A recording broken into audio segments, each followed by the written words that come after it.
So Amy, you're someone who watched both of these videos and you followed instructions and kept a week in between both of them. What were your experiences, both in terms of how you felt during those weeks and any interesting experiences that you felt were related to viewing those videos?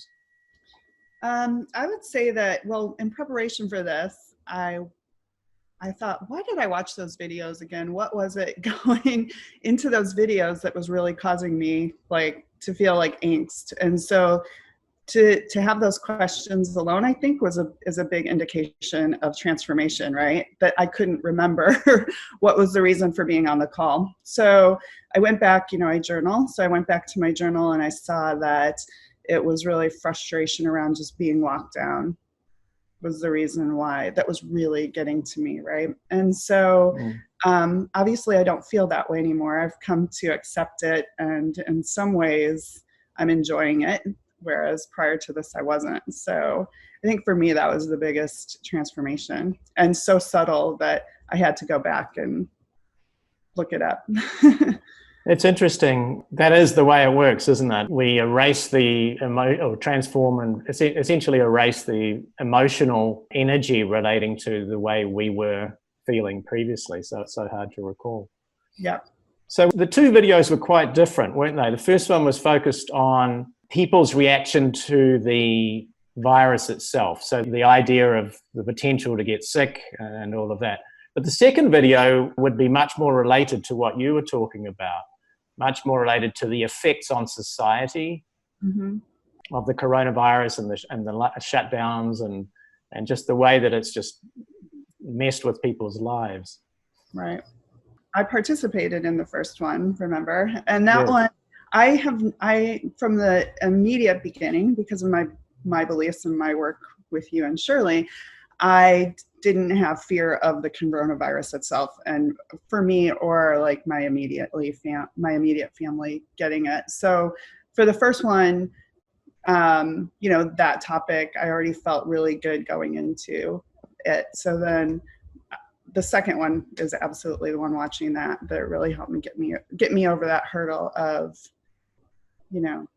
frustration about, come on, people, we're going to be okay. Just get back to life, Yeah. So how is life today? We're still in lockdown in LA County. How are you making the most of it? Maybe you can give some tips to other people. They would benefit from this. Yeah, I mean, just from day-to-day experience, I'm accepting of it. I deal with it. I have routines now that I couldn't have when I was commuting, right? Because I had my hour plus each way commute. So, I've been able to work out more, spending a little more time with my daughters and stuff. So from that perspective, I feel good. I do think, though, this has woken me up to just a bigger perspective around society that I kind of had always just had my head in the sand about, with politics and with, what's really going on here. So I feel more compelled to get involved in my community now because of this, where I didn't prior to here. So I don't know how much I should go into this with you on here on this video, but we live in a state where everybody kind of believes the same way. A majority, well, the loud majority does. And there's a silent majority, which I was always kind of part of it. And there's things that I see happening now that's probably good to be coming up and makes me want to get involved more. But there's more of this fear. There's a lot of control around the fear.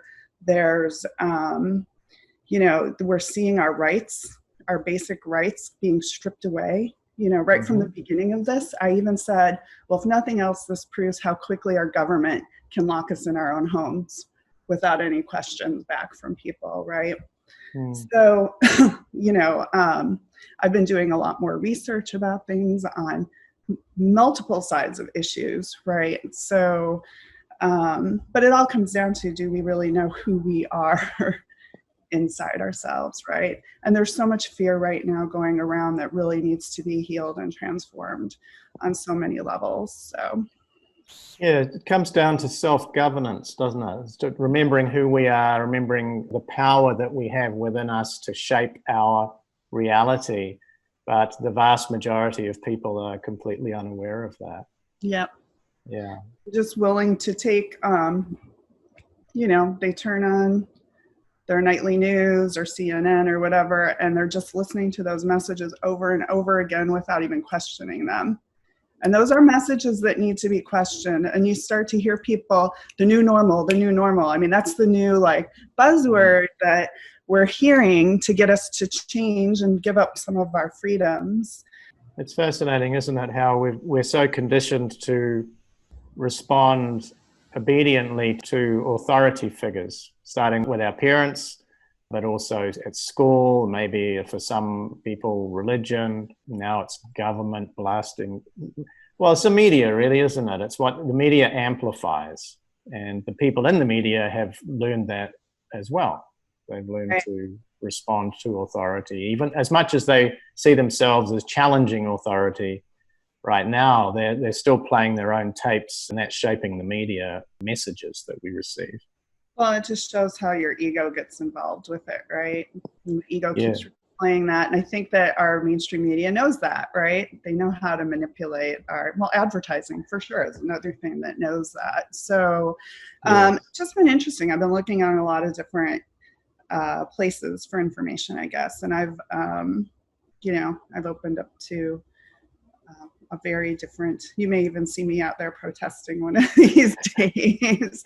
I mean, when we think about the livelihood of our country, the people that are just, I don't know, the people who have lost their livelihood, the people who can't get help they need right now because of this fear. And I'm not, by no means am I discounting that the coronavirus, if you catch that illness, that can be severe for people who do catch it. I don't want to seem insensitive to that, but there's so many other things going on that, right? And this video set, the purpose of it was to help people boost their immune system. So to help them to get out of fear, which of course is very debilitating to our immune system because it stresses the immune system. So the messaging of the media is counterproductive in the sense that it puts people into fear if they consume that as their truth. Yep. When the reality is that you always have a choice to live from love or fear, and understanding who we are as love, as the soul, is an immune mechanism in its own right. And we use that within the videos to activate that within people who are not aware of that. Right. So that is one of the great gifts of these videos. For sure. I agree with that.